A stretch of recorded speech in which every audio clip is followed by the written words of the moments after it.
गास प्रमेय का अनुप्रयोग माने गास प्रमेय का जीवन में क्या उपयोग है। तो देखिए बेटा, ऑलरेडी हम पढ़ाए हुए हैं गास प्रमेय का उपयोग।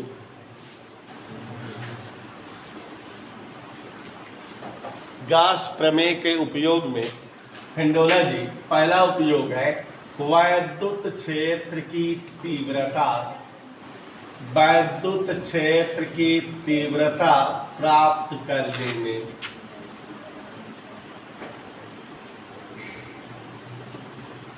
दूसरा उपयोग है वैद्युत विभव प्राप्त करने में। पहला उपयोग वैद्युत क्षेत्र की तीव्रता ज्ञात करने में, और दूसरा उपयोग है और तीसरा उपयोग है कूलाम नियम का सत्यापन करने में। समझ आया? तो ये तीन काम के लिए गॉस प्रमेय इस्तेमाल होती है। अब बेटा पहला उपयोग समझाने जा रहे हैं वैद्युत क्षेत्र की तीव्रता प्राप्त करना। किसके नियम द्वारा? गॉस प्रमेय द्वारा। तो प्यारे साथियों, गॉस प्रमेय द्वारा वैद्युत क्षेत्र की तीव्रता प्राप्त करना कैसे प्राप्त किया जाता है? गॉस प्रमेय के द्वारा वैद्युत क्षेत्र की तीव्रता किस प्रकार ज्ञात होती है या निकाली जाती है। तो अब अगर हम मान लें कि एक Q कूलाम का बिंदु आवेश स्थान ऊपर धरा है। क्या मान लें? माना Q कूलाम का एक बिंदु आवेश स्थान ऊपर रखा है, तो इस आवेश के कारण चारों तरफ क्या बन जाएगा? मान लेते उसकी तीव्रता क्या है, इसे ही हमें ज्ञात करना है। तीव्रता निकालनी है जो इस आवेश से जो है आवेश के कारण बनी है। तीव्रता निकालनी है वो भी गॉस प्रमेय के कारण या गॉस प्रमेय की मदद से। गॉस प्रमेय तभी लगेगी जब भी कोई जो है बंद पृष्ठ हो, तभी गॉस प्रमेय लगेगी। तो यहाँ बेटा इस क्षेत्र में R त्रिज्या और A क्षेत्रफल का कोई एक बंद पृष्ठ मान लें, जिसे हम गासियन पृष्ठ कहेंगे, जहां गॉस प्रमेय लगाएंगे। जिस पृष्ठ पर हमेशा हर डेरिवेशन में गासियन पृष्ठ की कल्पना करेंगे। तो माने यहां पर देखो हिंडोला, माना Q कूलाम का एक बिंदु आवेश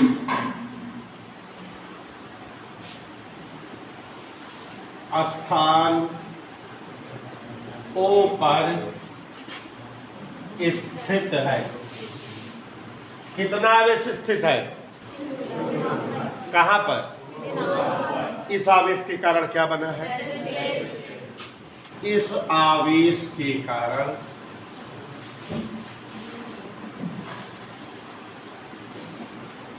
तीव्रता का वैद्युत क्षेत्र है जिसे प्राप्त करना है। इसे ही तो मालूम करना है।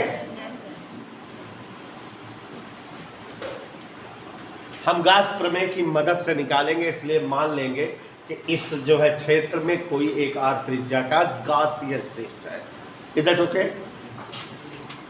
माना इस क्षेत्र में R त्रिज्या का एक गासियन पृष्ठ है।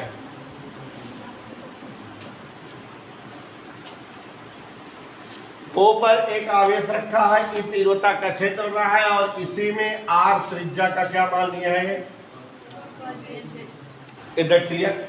यहाँ घनकोण बनाने की अब कोई जरूरत नहीं है। ठीक है, बना रहने दे। समझ में आ रहा है?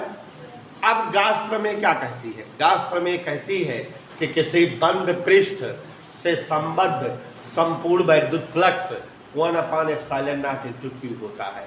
यह तो गॉस प्रमेय कहती है। तो देखो, इसलिए गॉस प्रमेय से, किस प्रमेय से बच्चों? गॉस प्रमेय से बंद पृष्ठ से संबद्ध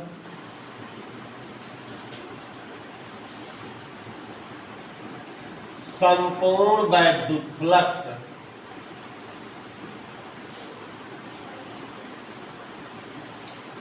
फाई सफिक्स ई बराबर 1/ε0 इंटू क्यू। ये होता है कि नहीं? होता है कि नहीं? ये फाई सफिक्स ई क्या है? संपूर्ण पृष्ठ का वैद्युत फ्लक्स। इसको हम क्या लिख सकते हैं? फाई सफिक्स ई को लिख सकते हैं क्लोज इंटीग्रेशन डी फाई। लिख सकते हैं कि नहीं? माने अल्प पृष्ठ का जो फ्लक्स हो उसका समाकलन कर दोगे तो संपूर्ण पृष्ठ का फ्लक्स आ जाएगा कि नहीं? तो यहाँ फाई ई को क्या लिख सकते हैं? Closed integration D phi E बराबर 1/ε0। अब याद करो जो है सुस्मी जी, डी फाई क्या होता है? माने अल्प पृष्ठ का वैद्युत फ्लक्स। वैद्युत फ्लक्स की हम लोग परिभाषा जानते हैं, vector E dot vector D A, यही तो होता है। माने वैद्युत क्षेत्र की तीव्रता और क्षेत्रफल सदिश का अदिश गुणक। माने डी फाई बराबर क्या होता है? Vector E dot vector. तो जहां डी फाई ये लिख दे, close integration vector E dot D A बराबर 1/ε0 इंटू। आप लोगों को बेटा इसी चैप्टर में वेक्टर एनालिसिस पढ़ाए हुए हैं कि vector A dot vector B बराबर ए बी कॉस थीटा। तो यहाँ ध्यान दीजिएगा, close integration E dot D A माने ई डी ए कॉस 0। ये क्यों? क्योंकि बेटा ये जो वेक्टर डी ए है इसकी दिशा इस तरफ और वैद्युत क्षेत्र की दिशा भी इसी तरफ, माने दोनों एक ही डायरेक्शन में है। और जब दो वेक्टर एक ही दिशा में होते हैं तो उनके मध्य का कोण 0 माना जाता है। इधर क्लियर? तो यहाँ vector E dot D A माने ई डी ए का 0। कोई दिक्कत उसमें? उधर क्या लिखा हुआ है? ई बाहर कर दें, क्लोज इंटीग्रेशन डी ए का 0 मान 1 हो गया बराबर 1/ε0 इंटू। एक चीज और बताओ, जो गणित पढ़ते हैं वो जानते हैं, बाकी लोग को समझ लीजिए। इंटीग्रेशन डी ए, जैसे इंटीग्रेशन डी एक्स के मान क्या होता है? एक्स। इंटीग्रेशन डी एक्स का मान एक्स। तो अगर इस तरह से ऐसे लिखा रहे इंटीग्रेशन डी एक्स, इसको एक्स लिख देते हैं क्योंकि यहाँ एक है, एक का समाकलन एक्स है। तो वैसे अगर यहाँ डी ए लिखा रहेगा तो इसको क्या लिख देंगे? ए। या नहीं जानते हो तो ये जानो, डी ए मतलब अल्प क्षेत्रफल। इंटीग्रेशन कर दिया माने इस तरह से जितने क्षेत्रफल हो सबका जोड़, माने पूरा क्षेत्रफल की नहीं। तो मतलब ये डी ए जो है गोले का अल्प भाग का क्षेत्रफल है। इंटीग्रेशन कर दिए माने संपूर्ण गोले का क्षेत्रफल ए। अगली लाइन से देखो, यहां तक सबको समझ में आया कि नहीं? कह दो हाँ सर। अगली लाइन से E इंटू ए माने संपूर्ण गोले का क्षेत्रफल। समृद्धि जी कक्षा 9-10 में गणित में पढ़ाया गया है, बोर्ड पर देखो कि संपूर्ण गोले का क्षेत्रफल या गोले का संपूर्ण क्षेत्रफल ए की जगह 4πr²। बोर्ड पर देखो समृद्धि जी, संपूर्ण गोलीय पृष्ठ का क्षेत्रफल क्या होता है? पढ़ा है इसको आपने? गोले का क्षेत्रफल का सूत्र क्या होता है? बराबर 1/ε0 इंटू क्यू।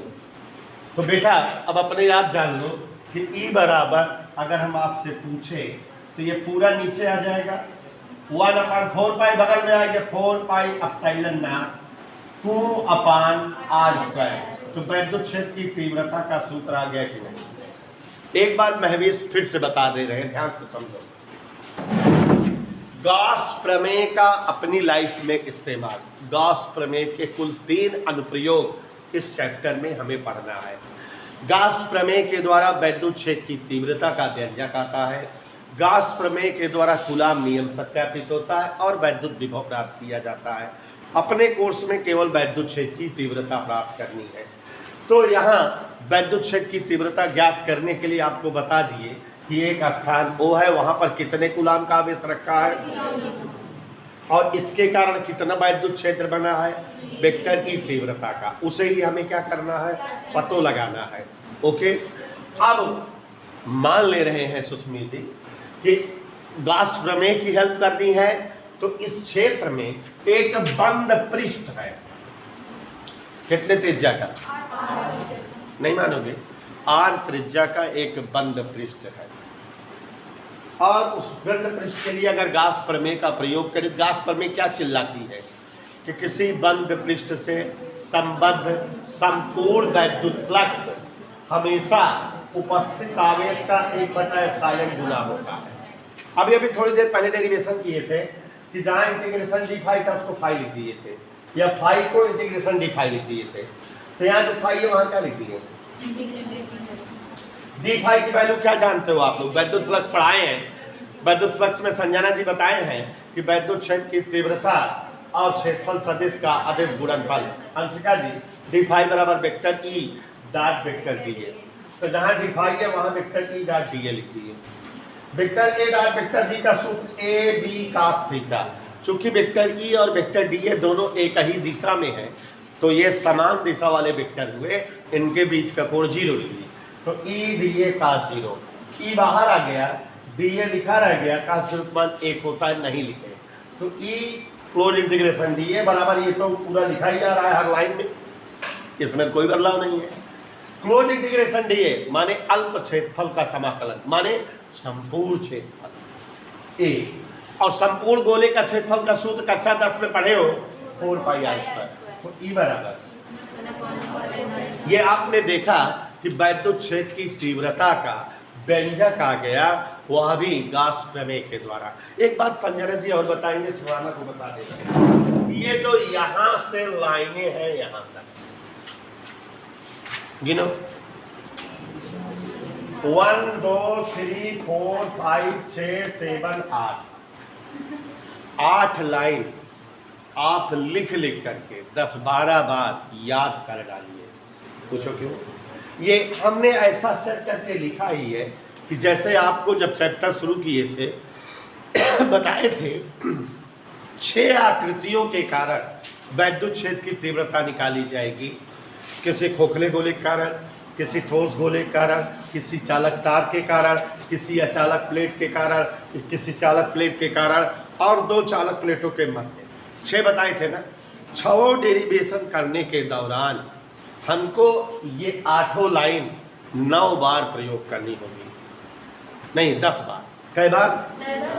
तो हम धड़ाधड़ सब में 8 लाइन लिख दे भाई, चाहे समझाई चाहे ना समझाई, याद रहा है। 8 लाइन ऐसा सेट करके लिखा है कि सब में यूज हो जाए। 8 लाइन रख लीजिए, ये सारे डेरिवेशन में 10 जगह लिखी जाएंगी। कई जगह?